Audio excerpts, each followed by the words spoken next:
승기나? Can you hear me?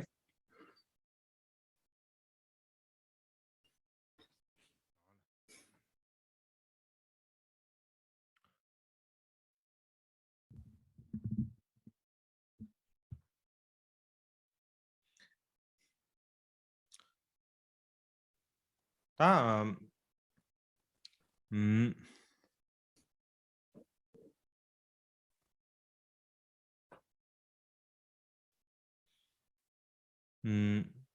다다다 공도, 쉬바다도, As I was just saying, 다음, when we think about it from a religious perspective, or if we think about it in terms of contemporary society, the mind-only philosophy is something that's crucially important that we study and practice the mind-only philosophy. However, Buddhism, the teachings of Buddhism have disappeared in India.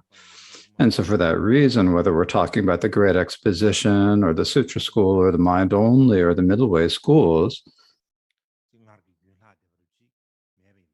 there is basically nothing left of their traditions in India. Well, one good fortune for us is that the tradition of the mind only spread from India to China and then from there to Japan. And so the tradition of study and practice has not disappeared and is still present.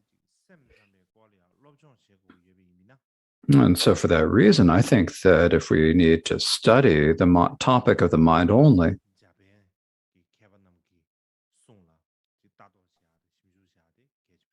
it is extremely important for us to study the teachings of the Chinese and Japanese masters.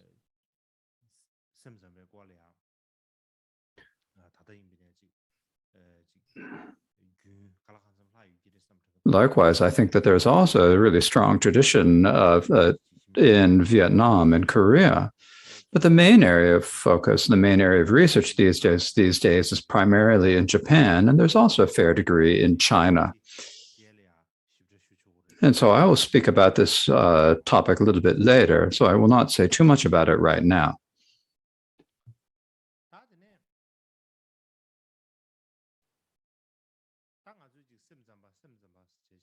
No, we always say mind only. We say mind only over and over again. And so when we say mind only, who are we talking about? If we need to identify who are we speaking about, who would we identify as being mind only?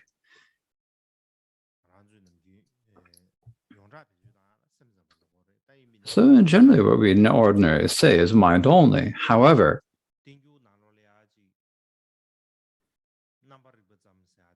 in the Tenjo, it's we more frequently see the term the awareness only. If we talk about mind only or awareness only, if we explain these terms in terms of their literal meaning, I'm going to say what we mean by saying mind only is that there is nothing other than mind. And I think understanding it that way would be fine.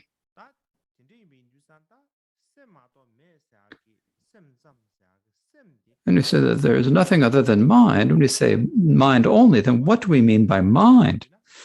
Now, if we take a broader understanding of it,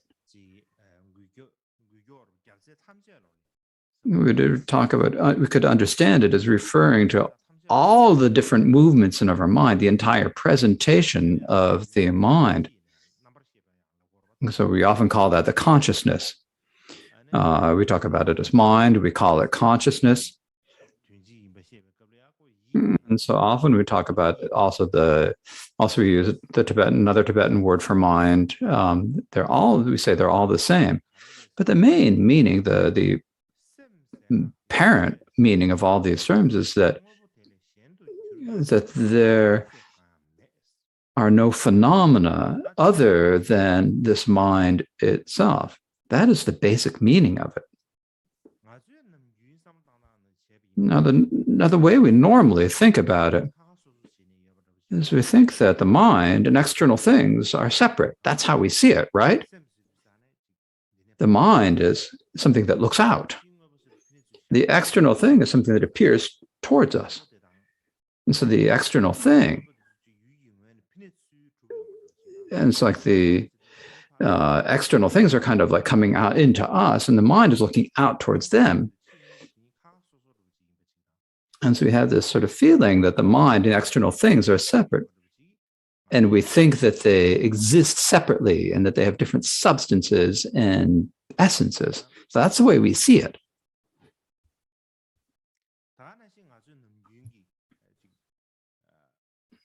Likewise, when we think about all of the mountains or forests or houses, or even at the very smallest, or even our own body, we see them as being separate from our mind, seeing something other than our mind, something that exists separately than our mind, something that is external to our mind and truly exists. We see it as something that is substantially existent other than, like we also think that we know like rivers, and because we see rivers, and then we can build bridges. So that's how we see it. It's like something that is that an object that exists of its own, that it comes towards us, an object. We think that independent of our mind and the way we're thinking, that it just appears to us. It exists on its own. That's what we think, right? And likewise with our body. Because we have this body, until we die, until our death, we think this body is me. These 5 aggregates are me. It's me. That's what we think. And so this is what we normally call conventional truth. It's the common way of seeing things in the world. However, in the 3rd or 4th century in India, there are some people who had a completely different way of looking at things than the way we normally do. Normally, we think that things are separate from ourselves, but they didn't think about it that way. They were really audacious. They had real courage to think in a completely different way.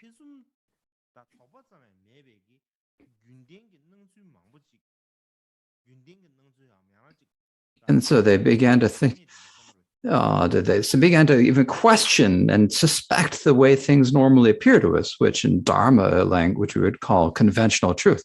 They had a real big question about this. Not only did they have these great doubts and questions, they used many different reasons and logics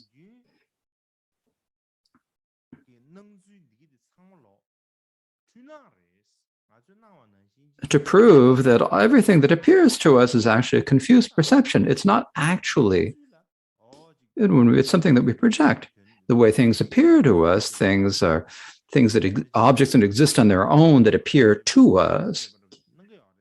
And they appear to us as things that it seems to us like things that appear to us, but actually these are actually confused perceptions. We don't really know them as they are. And so there are some people who appeared like some people who had this view, who appeared in India in the 3rd and 4th century. They had a completely different way of thinking than we normally do.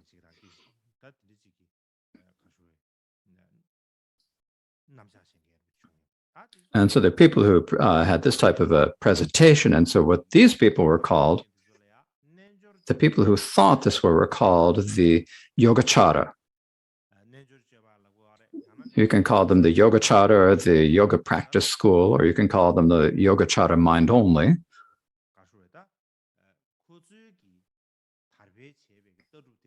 In any case, the view that they taught was called the Mind Only School or the Awareness Only School. So whether we call this the Yogacara School, the Yogacara means the individuals who hold this philosophy. And the view that they held is because the view of the mind only or the awareness only view. And when we say awareness only, and we say mind only, that is the philosophy that they asserted. Now, the individuals who asserted it, If we don't know what name were they called by, they're called the Yogacharas.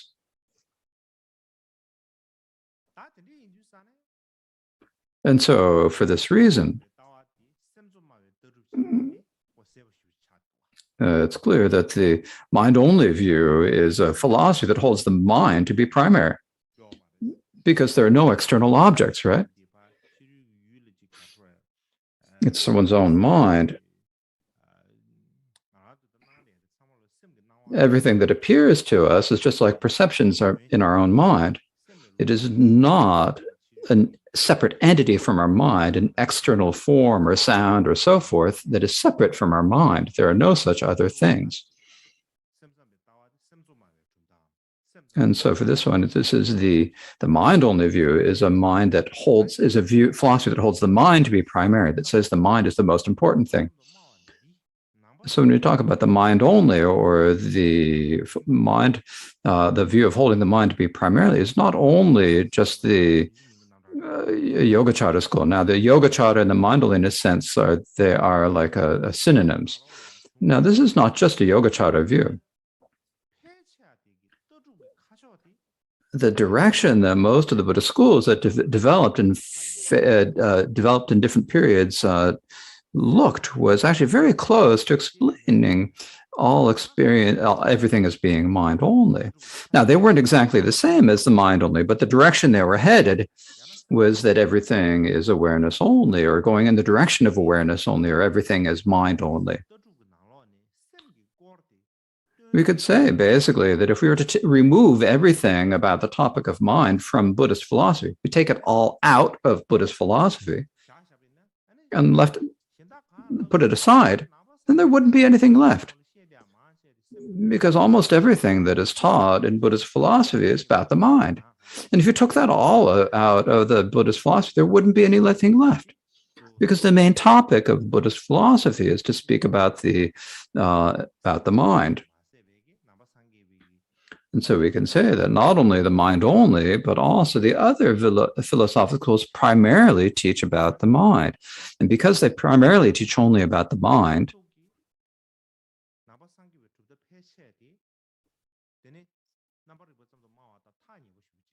all of the Buddhist schools are actually very close to the teachings of the awareness only school of view. So if we think about how Buddhists explain the situation of our mind now, it's a situation of suffering, because our mind is in a situation of suffering in order to protect us and so there are all views about how we can protect the mind from suffering and bring us to happiness. And our aim is that we're seeking liberation. And seeking liberation means that primarily we are seeing our mind that is in this painful situation. And we think, how can we bring it to a situation of happiness? And so this is what we need to focus our awareness on one-pointedly. We need to focus on seeking liberation. That is the main thing that we need to do. So when Buddhists see this, they consider the mind to be extremely important. Determining what the mind is extremely important. Buddhists all consider this. And so if we think about it in terms of reasons such as these,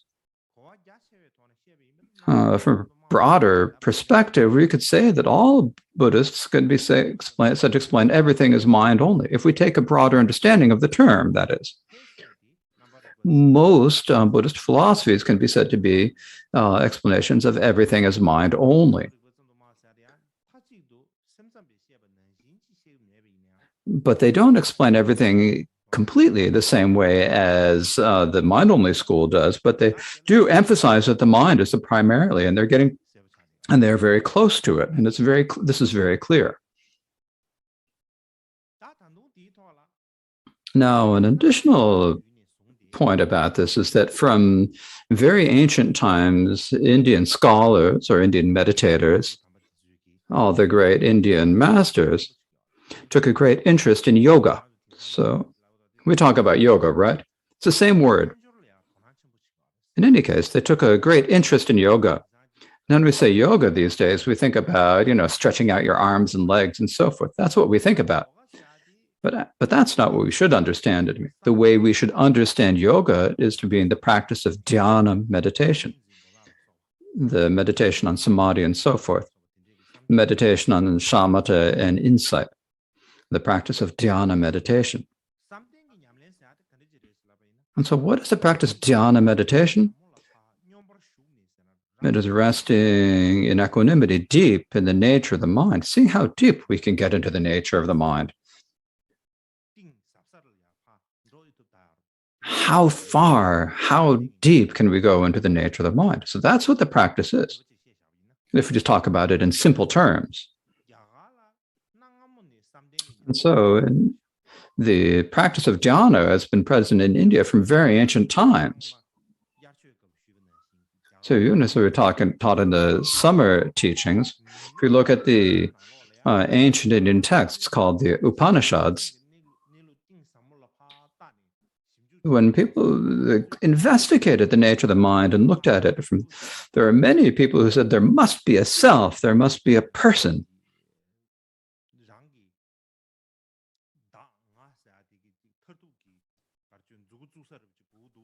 There must be something that we could identify as the ultimate source of this me or a self, and that's what we should call a self or a soul or a person. There are many such views, but the Buddhists do not accept this view of a soul or a self. And in the opposite of that, the Buddhists taught the view of selflessness and refuted these philosophies that taught that there's a self or a person.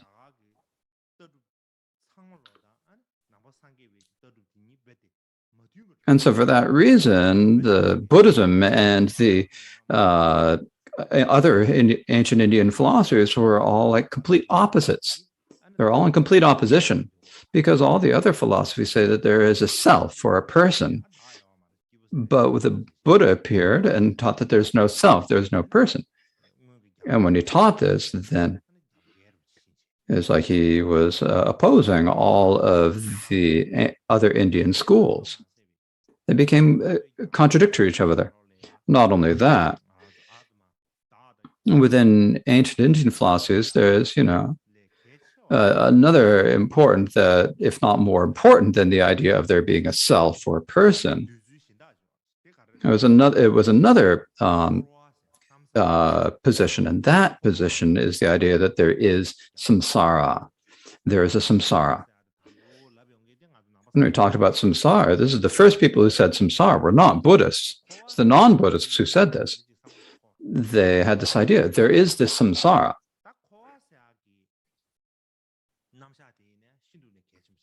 Now, this presentation of samsara is extremely important.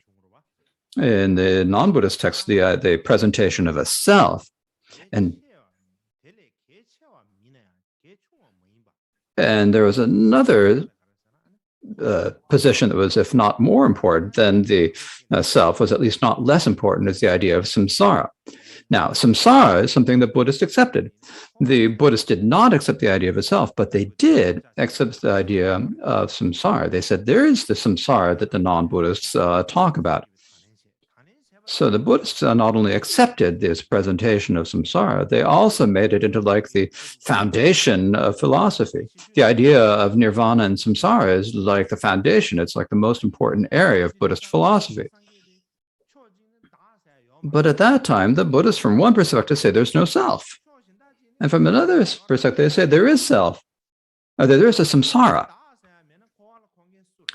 And so if there's no self, who cycles in samsara? Who could be in samsara? If there is no self at all, then if there's nothing you can identify as a self, then who is it who cycles through samsara?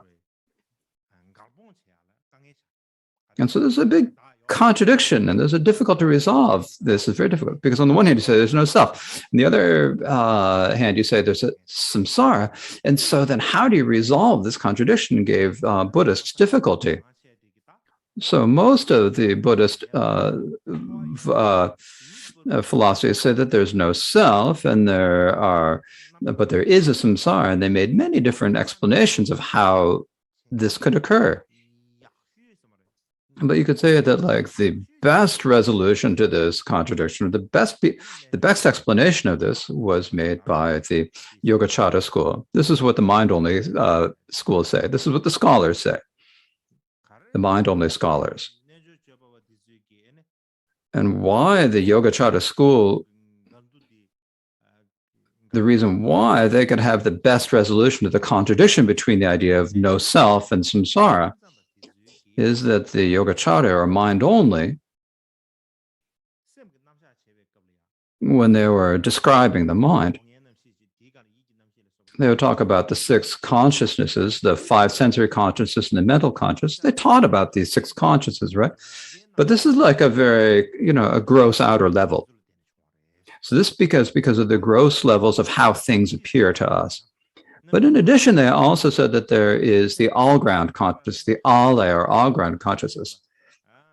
And so these are like the subtle levels of consciousness, like the imprints within our mind. All of the appearances in our mind come from imprints, and the place where the imprints are stored is in the ground consciousness. And so they had this description of the subtle levels of consciousness. So they had both a description of the gross levels of mind and also a description of the subtle levels of mind. And they held that this all ground was like the ultimate, the basis.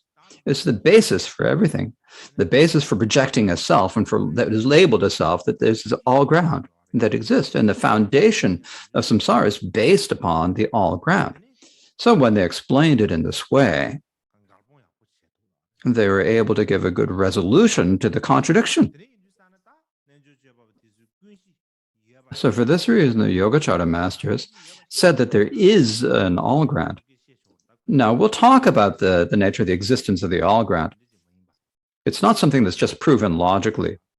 They also, resting in deep meditation, and looking with yogic perception, they could realize it with yogic perception. It's something that's realized through yogic perception. It's not just something that's proven logically. This is what they say in their texts, right? So because of their practice of yoga, they learned that there is an all ground. And because there is an all ground, then they developed a new philosophical presentation. And in particular,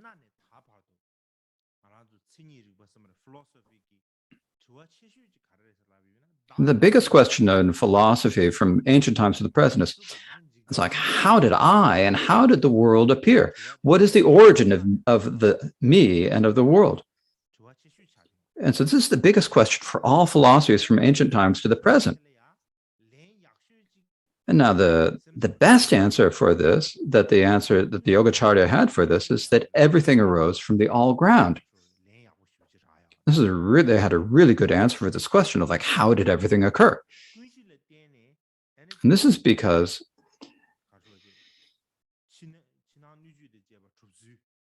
they became an all ground. They had a really good explanation of how, due to the all ground, everything else could appear. This is called the interdependence of the all ground. Now, this is something that I will talk about later, but to explain it briefly and simply, everything that appears as outer and inner, that the world and all the beings in it, the capacities or the seeds for these, where they are, these are in the all ground.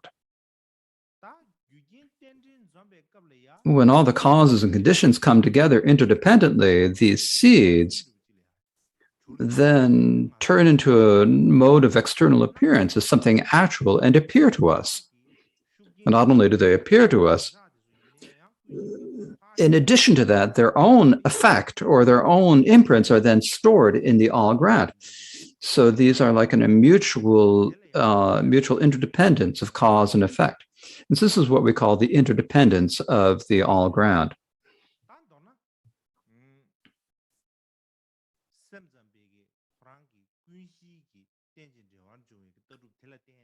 And because of the mind-only teaching of the interdependence of the all ground, they developed their own presentation, their own logical presentation.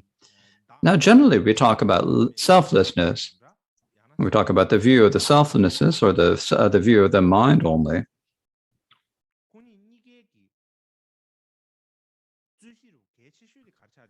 The main debate that they have is like, what is it that exists in the ultimate nature? What does not exist in the ultimate nature?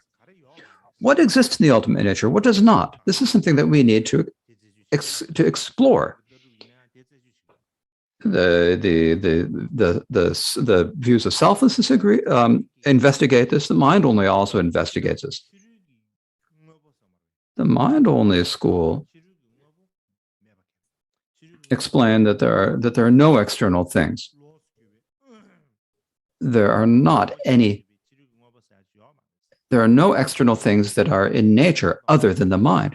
Not only are there no external things that are other than the mind, but also the internal mind that appears, that perceives the external things also does not exist. So in terms of the ultimate truth, even the mind-only school says that not only is there no external object, but they said the internal apprehending mind also has an illusory nature, and they also prove this. And this is a really crucial point of the mind-only philosophy. Otherwise, when we say mind-only, when you think that there is some, so we think, oh, they explain that there's some sort of a mind-only. They think that there's only some mind, right? That's what we think, right? And so if we have that, still have that grasping of the thought that there is some mind only, then what that shows is that we're actually still falling into another abyss of grasping, because we have not really understood the ultimate ideas of the mind-only school. We think there's some sort of mind left, then we have not fully understood the mind-only view. So when you talk about the mind-only school, the meaning of mind-only, awareness only,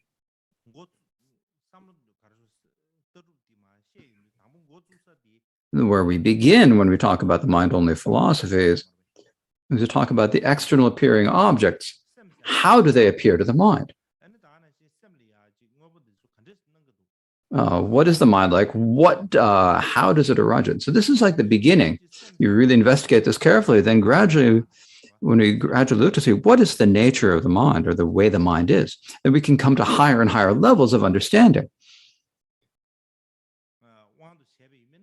And so in terms of the definitive understanding, what is the mind like? Does it exist or does it not? And so we take knowing that as our aim and what we're trying to do.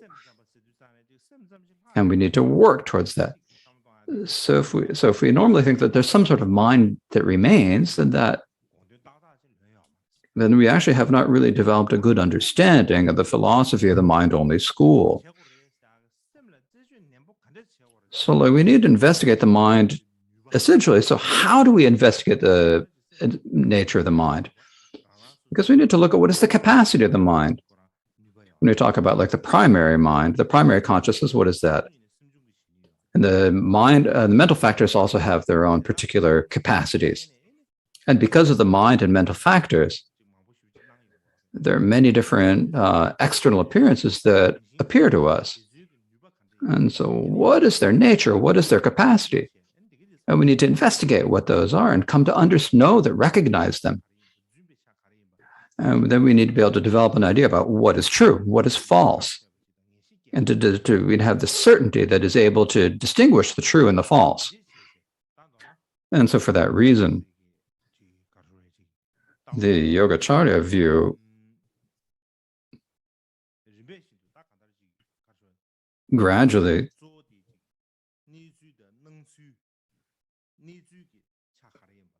and so describing what is the way things appear, what is the way they actually are. It's distinguishing the appearance from their nature. So that's, you can say that is what the mind-only school does. So for that reason, the Yogacarya mind-only were later called in China, Japan, they're called the School of Phenomenal Appearance. And the reason for this is that they are talking about what is the form of the way things appear? What is the form of the way things are? And so then we talk about them as they're talked about as the so the reason they're called a school of phenomenal appearance. Now, additional thing that we need to understand is that the mind-only school is not just a philosophy. It's not just a thought. It is also something that we need to bring into practice. Now, in general, in Buddhism, no matter which view or school of Buddhist philosophy we're discussing, it is related to practice and meditation. If it is merely talk and merely speaking, then it's not a whole lot of help to the mind. No matter what your view is, and it has to be something that we can use to change and improve our minds. And so it needs to be something that's going to be beneficial for us in achieving liberation. So for that reason, even the mind-only view is not just a mere philosophy. It's not just a logical presentation. It's actually something that needs to be practiced. In particular, as I was saying before, most of the views of the mind-only school are not something that someone who couldn't sleep at night thought up at night when they couldn't sleep. That's not what they were. It's not some scholar who invented it after thinking. Primarily, the mind-only masters did practice dhyana meditation because they came to deep levels of dhyana meditation.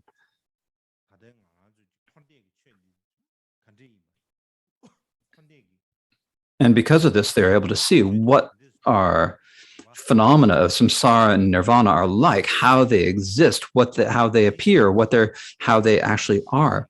They knew this as it was, and when they described this,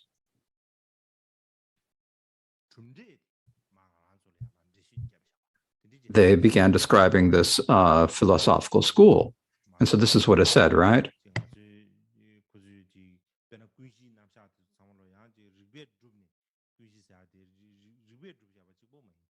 So the ideas of the all-ground and so forth are not just ideas that are proven logically, they're actually come through practice. So this is all something that we can describe later. So that was a brief description about the mind-only school. So now I thought that actually it's important to speak about the brief history of Buddhism, because when we're talking about the history of the mind-only, we also need to talk about it as a continuation of Buddhist history.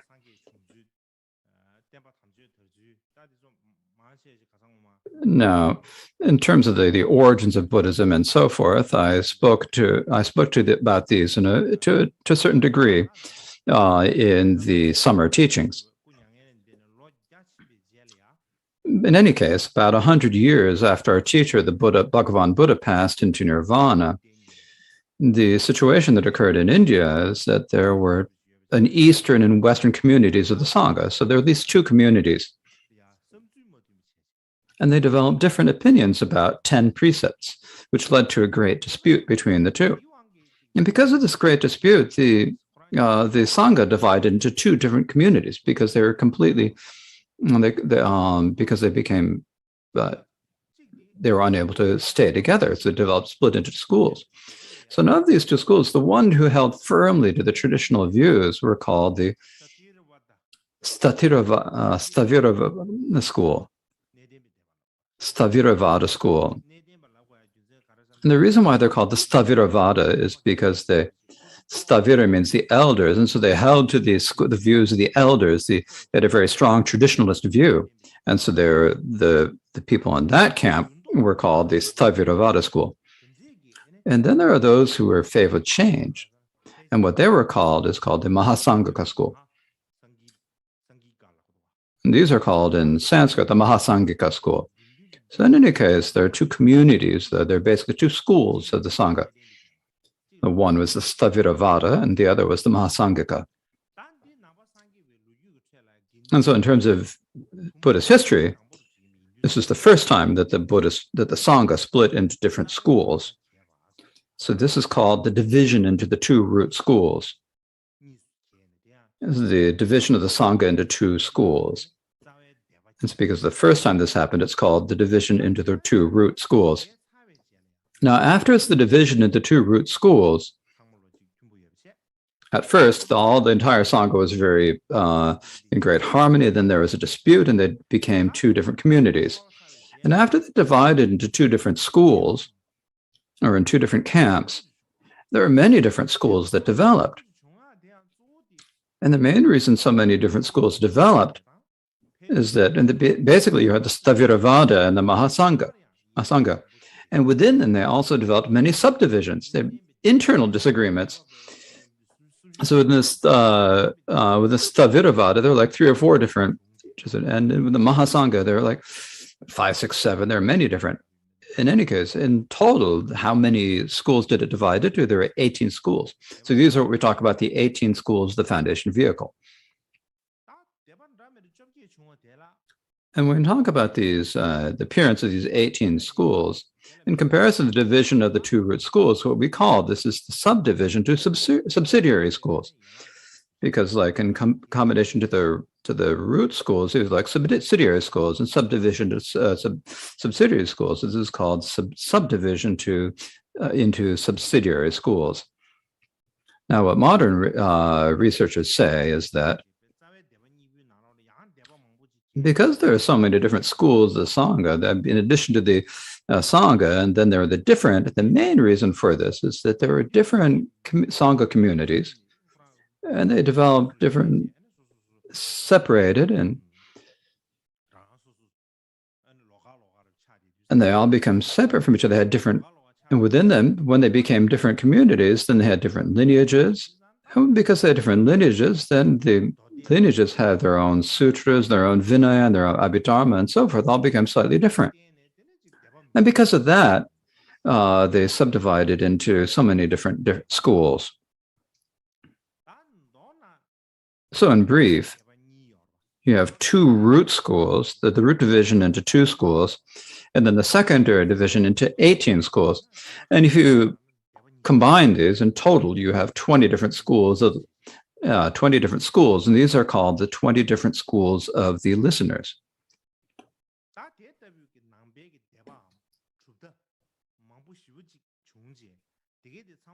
And so now all these different schools and philosophies appeared.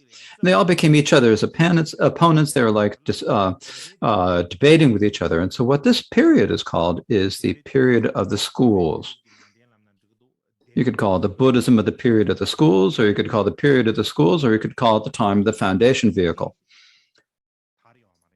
At this time, basically, the Mahayana had not spread.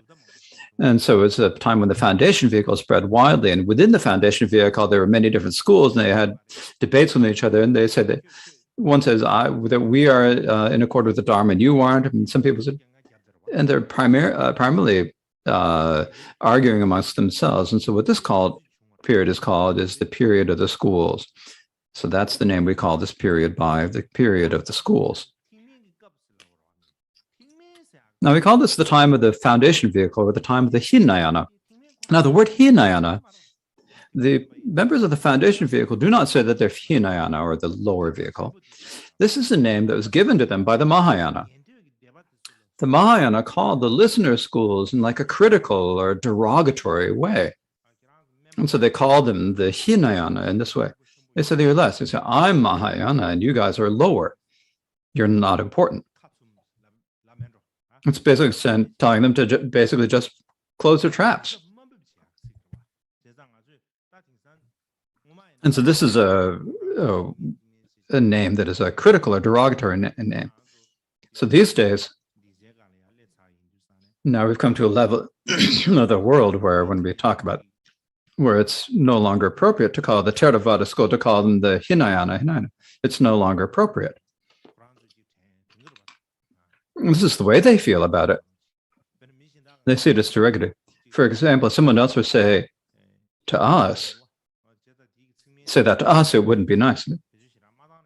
So it's better for us not to use these words, such as Hinayana. So in brief, when the this period when Buddha split into so many different schools probably occurred sometime around the 1st century, before the Common Era. It's around the end of the 1st century of the before the Common Era. And then in the 1st century of the Common Era, there was a new period that became, which was the period of the Mahayana. Now, when the Mahayana period began, how that arose was that in the previous time, in the period of the schools, in the period of the different schools, they primarily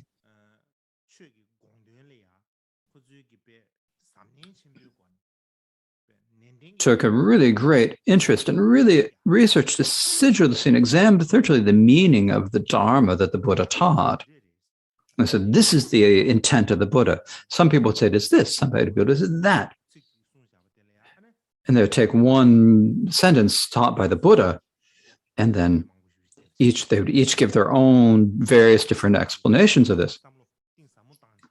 And these weren't just any old explanations. These were explanations that they gave after really considering it deeply and thoroughly. And not only did they explain it, they also compiled all the teachings of the Buddha. They divide them into different sections, and in terms of their meaning, they kind of gave many explanations that kind of completed them and filled them out.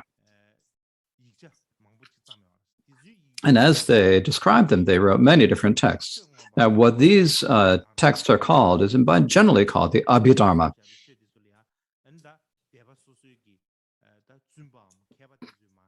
When the venerable masters, the scholars of the different schools described the teachings of the Buddha, then this is what is called the Abhidharma. So this Abhidharma is very similar to what we talk about as the Abhidharma as one of the 3 Pitaka, or 3 baskets of the Buddha's teachings.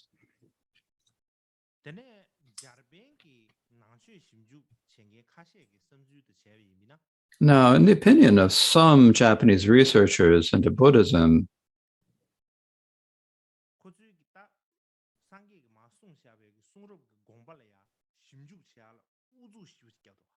the scholars of the period of the schools worked really hard to research the meaning of the scriptures. They spent their entire time thinking about this, and because they spent all their time thinking only about that, it's like they forgot that the original root of the Dharma is to bring benefit to all sentient beings, because they're talking about giving explanations of every syllable of the scriptures that they lost track of and forgot that the basic foundation of the Buddha's teachings was to bring benefit to all sentient beings. They're really going very finely and deeply into the scriptures, and then they did not take much interest in the idea of bring benefit other sentient beings. And additionally, they had this aim of bringing liberation to themselves alone. Now, when you're really investigating the scriptures of the Buddha very carefully, there's not a whole lot of time to think about anything else. You think that the meaning of the Buddha scriptures is to achieve liberation. They don't have a lot of time to think about anything else because they're really focusing intently on this. And really working hard on the parts that they hadn't been able to describe in writing. And so they began thinking more and more about themselves.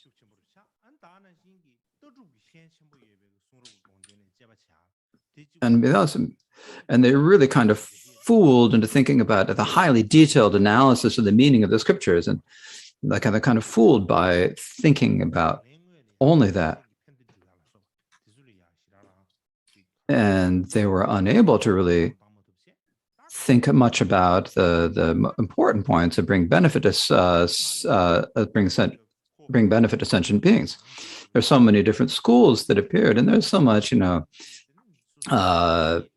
so much going on between them. They're each debating with each other and refuting each other, and one would say this, and then one person Some one person would say to me, you'd be unable to give an answer, and they'd get fooled into thinking about this only. And they probably forgot about the idea of actually bringing benefit to sentient beings.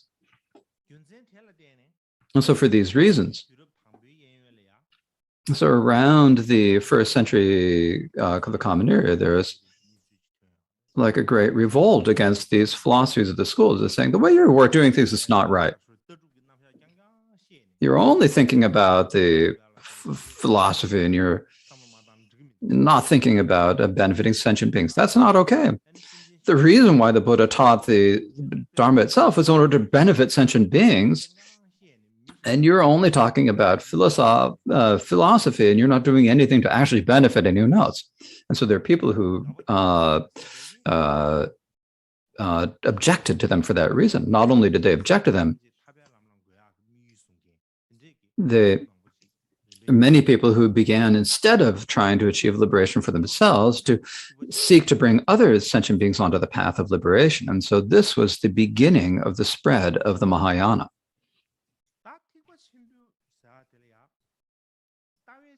Now, with the Mahayana, to explain it in terms of the view, we can say that the Mahayana can be divided into two main groups, as is well known, of course. This is as generally accepted. So there are two main different groups, and these are, there is the view of emptiness of those who take the Prajnaparamita Sutra as their basis. And then there's also the mind-only view that takes the Sutra of Unraveling the Intent, the Samdhinirmochana Sutra, as its basis. And so there is the Chinese translator I Ching. And when he went to India, he wrote a travelogue as he went. And this is translated into English as the account of Buddhism sent from the South Seas. Now, the time that he went to India was around the end of the 7th century of the Common Era. And at that time, he described the situation of the Dharma in India. And what he wrote is, the Mahayana we speak about has no more than 2 divisions. So what he's saying is that basically, if we're talking about what we call the Mahayana, he's saying there are only 2 schools. One is the middle way, the other is the yoga. So what he's saying is that one is the middle way school and the other is the Yogacara school. The middle way says that things exist relatively, but ultimately are emptiness. Their essence is empty and illusory. So this is like the position of the middle way. The mind only says there are no external entities, but there is internal mind. All things are only mind. So what he's saying is that if we describe the Mahayana in terms of 2 schools, one is the middle way, one is the mind only.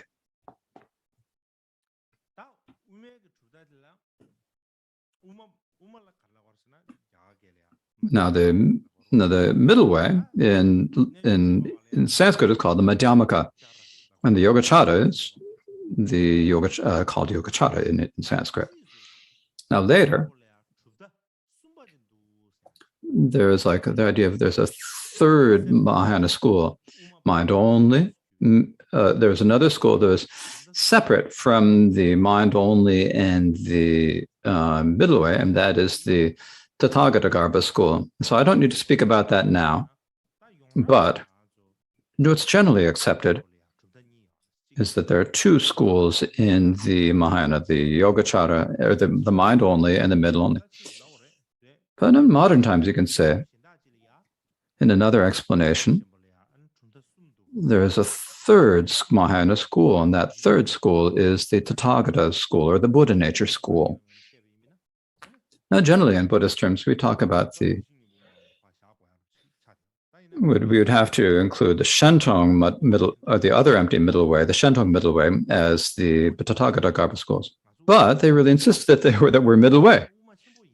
And we think that within the middle way, we're the great middle way, they say. And they're really insistent about this. And the reason they're so insistent is because, for one point perspective, there's a little bit of a difficulty to the Shentong schools. I don't need to speak about it too much, but to give it, if we think about it as literally described. The Shentong school does not really accept everything as said literally in the root verses of the middle way. And so basically, if you're going to be middle way, you have to follow the root verses of the middle way. And if you don't accept that as being the literal truth, then you insist on the one hand that you're middle way, and on the other hand, but you don't explain that the way is described well as generally in the middle way, then that's a big problem. If the Shentong middle way, we say there's no insistence of saying that we're, if we say that we're Buddha nature, proponents of Buddha nature, then there's no difficulty there. So we don't need to debate about whether we're Buddha nature, about whether we're middle way. We can say we are Buddha nature school. We can say that if they were to say that they're a different school than the middle way school, then that the Buddha nature school, then they'd have no difficulty. But because they don't do so and they say that they are middle way, then between the two, there's a bit of a discomfort there. But I don't think I need to go into great depth on that topic now. So now, as I was speaking before, we have the Yogacara and the mind only, right? As I mentioned that they are synonyms.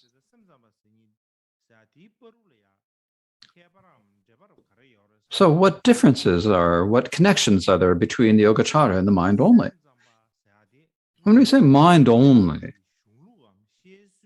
we should understand this as meaning like the scriptures, explanations, the assertions of the Yogacara. That's what we call mind only. When you say everything is appearance or is awareness, then that means the view, the philosophy of the Yogacara. And we say awareness only. In Sanskrit, this is called vigyapti. This is called vigyapti. And vigyapti in Tibetan would mean, is generally translated as namrikpa in Tibetan or in awareness, but in later times, what we primarily started saying is mind only. But actually, the Tibetan translators translated vigyapti as namrikpa or awareness only. And so that appears more frequently in the Tibetan Tenjur. Now, when we say awareness only and mind only, these are the same. They're saying that no phenomena transcends the mind. They're all just different ways that the mind appears, and they explain, and that the people that should be understood as those people who describe it in this way.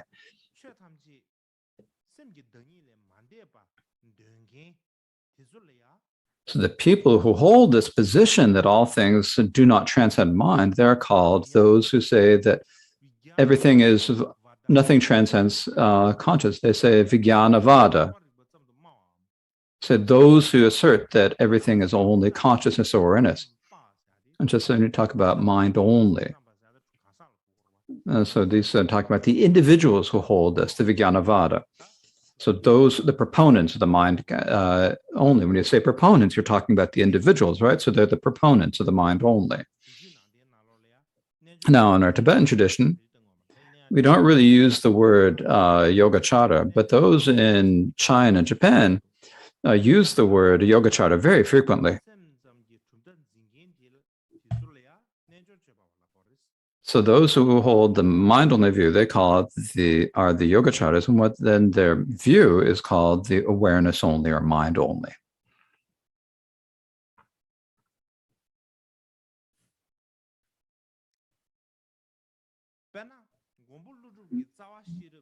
For example, if we think about the middle way, proponents of the middle way who accept Nagarjuna's root versus the middle way as their main text, primarily teach the view of emptiness. So they are called proponents of emptiness or shunyatavadin. Shunyatavadin or proponents of emptiness. So it's the same when you talk about them as the proponents of awareness only, because they explain that nothing transcends the character of mind. They are the proponents of mind only, proponents of awareness only, just as the proponents of the middle way are called the shunyatavadin, or the proponents of emptiness.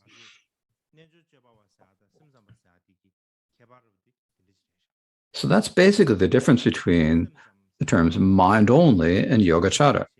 Mind only is the name of the philosophy, and Yogacara refers to the proponents of that view, the people who teach that philosophy.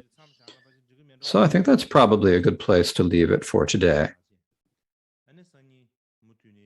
And we will continue tomorrow. So I'd like to take this opportunity today to say to all of you is that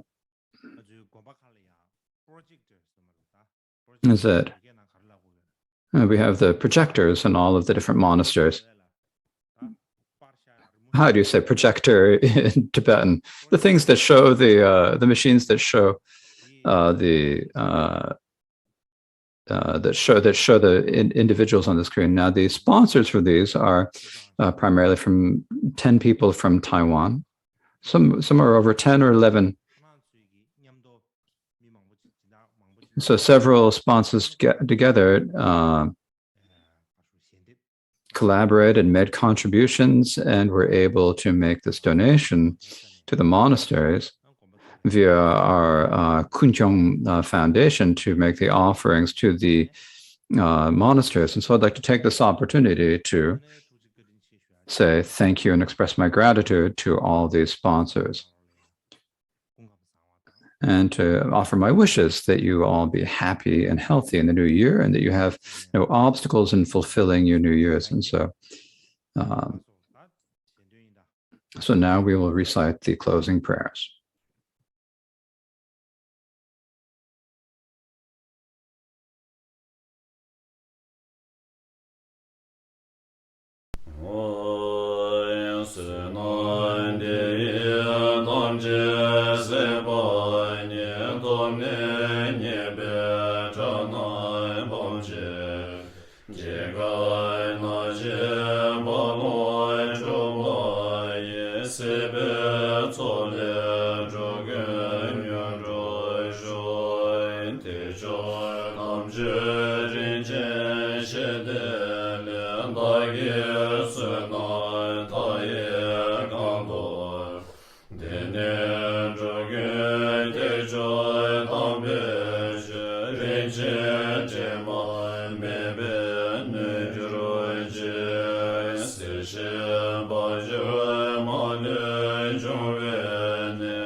Recording stopped.